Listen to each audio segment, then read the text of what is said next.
Okay, now as I start to get proficient with it, I can start speeding up the movement a little bit.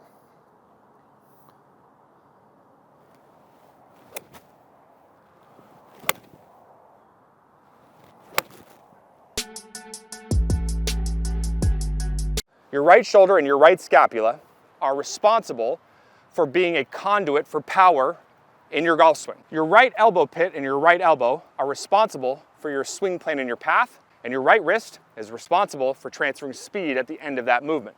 And each one of these functions that I'm going to teach you today plays a very vital role to your success for being able to have a golf swing that produces a lot of power and speed. And I know a lot of you at home want to produce real power and speed. You got to do me a big favor though, because I'm about to teach you something pretty important here.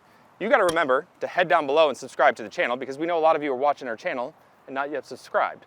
If you followed my content at all, you know that I love to do things in threes, and I love for you at home to be accountable for your actions, if you will, which means you're going to need to use a camera, or you're going to need to use a live view, or you could use a mirror. But you want to make sure you're back checking these things to make sure that you're hitting my checkpoints before you move on to the next piece and the next piece.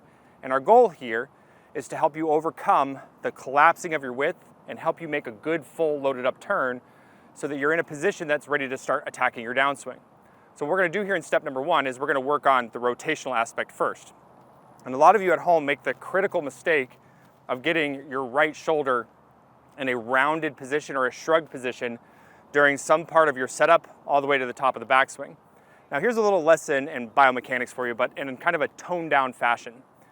If you and I were getting ready to jump in the boxing ring with one another, and I was getting ready to punch you or you were getting ready to punch me, right? You wouldn't take your shoulder and hold it up by your ear and start trying to throw a punch, right? Probably not. You would hold your shoulder in a down and depressed position, and you would use your legs first to help punch. And that's helping you transfer energy from your trunk and your core. So your scapula needs to stay in a down and depressed position, especially on the right side of your body during your setup, your takeaway, and your backswing, and even in your downswing and your throwing motion. Now, how I want you to do this is I want you to go ahead and stand up vertically. I want you to have a golf ball down on the ground. We're going to take the golf club out of the mix here for a second. And I want you just to shrug your shoulders up to your ears, and I want you to depress them. And I want you just to pull them back slightly, okay? So nice neutral position. I want you to put your arms across your shoulders just like I have them. And now what you're going to run into here when we start to hinge and get ourselves over the golf ball is that gravity is going to start to try to pull your right shoulder forward. I want you to negate that. I want you to fight it off a little bit here. And I want you to make sure that you're over the ball and feeling the space between the head of my shoulder and my right ear. This would be very close. This would be down and depressed and very neutral. Now what we're going to do is we're going to do about 20 to 25 warm-up reps here where we shift and we turn our body as much as we can. Now, if you get to the top of the golf swing and you feel like you haven't turned fully, or you notice that you have shrugging in your right shoulder, let's talk about why that would happen. And the simple answer for that is that you tend to move from your shoulders. Your shoulders shouldn't be a force of movement in your golf swing. They're going to be doing a little bit of support to the hands and the arms and a little bit of support to the golf club, but they shouldn't be a main force of movement here. What should be moving your shoulders primarily in the golf swing is your core, your midsection here. So what I want you to remember is if you see that start to happen, I want you to force yourself to stay down and depressed here, and I want you to start turning from your rib cage.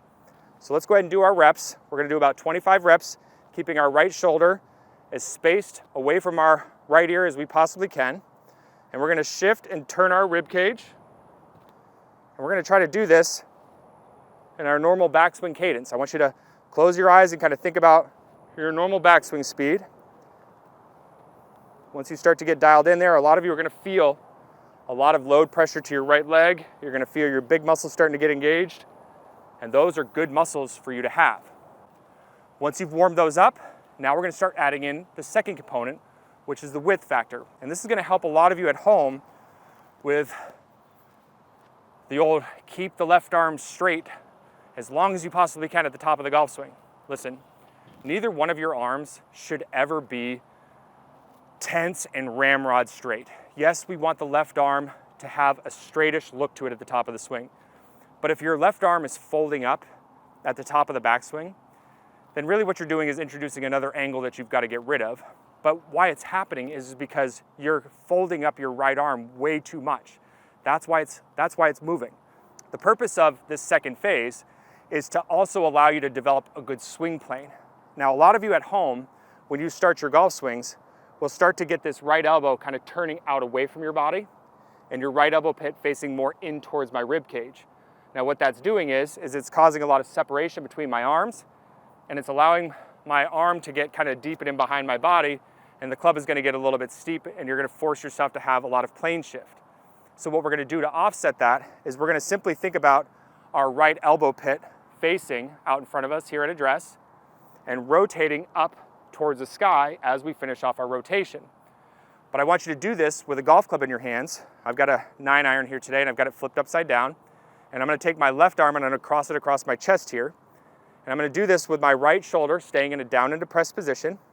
And all I'm going to do is I'm going to make that same sort of function that I was doing in step number 1, but I'm going to think about this elbow pit facing up, and I'm just going to keep my right arm straight all the way through my finish of my turn. It's going to feel really wacky, but what you're doing is you're training yourself to establish good width and good rotation from the right side of your body. Okay, it should not be a tense movement. You're going to have this sort of desire like I'm having right now to get my right arm to start to flex. Right shoulder needs to be down and depressed. Right elbow pit rotating up towards the sky. You've just now warmed up the 2 really critical pieces, and now we need to add in that third piece of what the right wrist should be doing to help support the club. Now, what's going to happen here is this is going to start to become pretty realistic. And you're going to actually have your right arm start to fold up even though you're not trying to, because now the left arm is on the golf club. It helps create a little bit of resistance to what the right arm is trying to do there. I want you just to feel like you're trying to stay as wide as humanly possible. And the only other added feature here is that now most of you are gripping the golf club with your right pointer finger, your index finger down here, at the bottom of the club, kind of like in a trigger finger format. What I want you to do is when we start to turn our body, I want you to start to support the club with your trigger finger. I want you to feel like you're pulling that club head up just ever so slightly as you're finishing off your turn and staying as wide as you possibly can. That's going to start to set the wrist properly, and it's going to get you into a really good spot at the top of the backswing. Now here's how we're going to practice it. We got the club flipped over on the right end. Okay, we got a golf ball down on the ground so we have something for our eyes to focus on.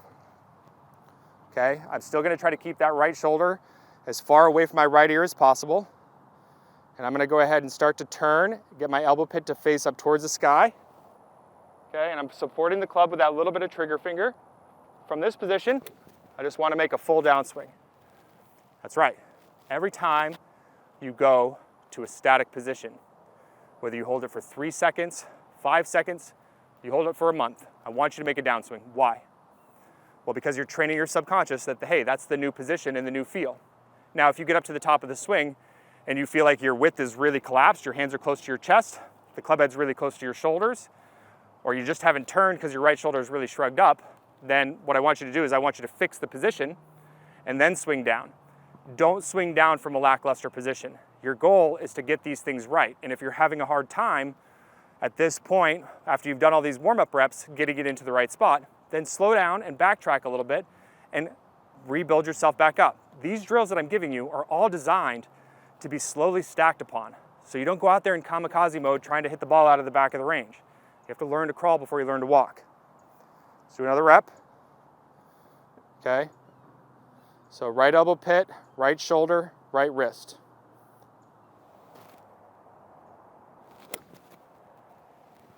Okay, I feel like my right arm is fully extended out away from my body. When you look at it on camera, you're going to still see that I probably even have a little bit too much flexion.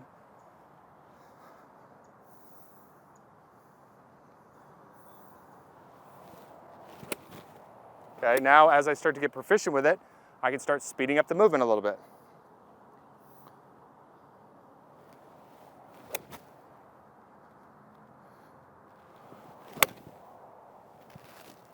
So there you have it. A great drill that's going to help you avoid big wrist set drills or head covers under the armpit drills.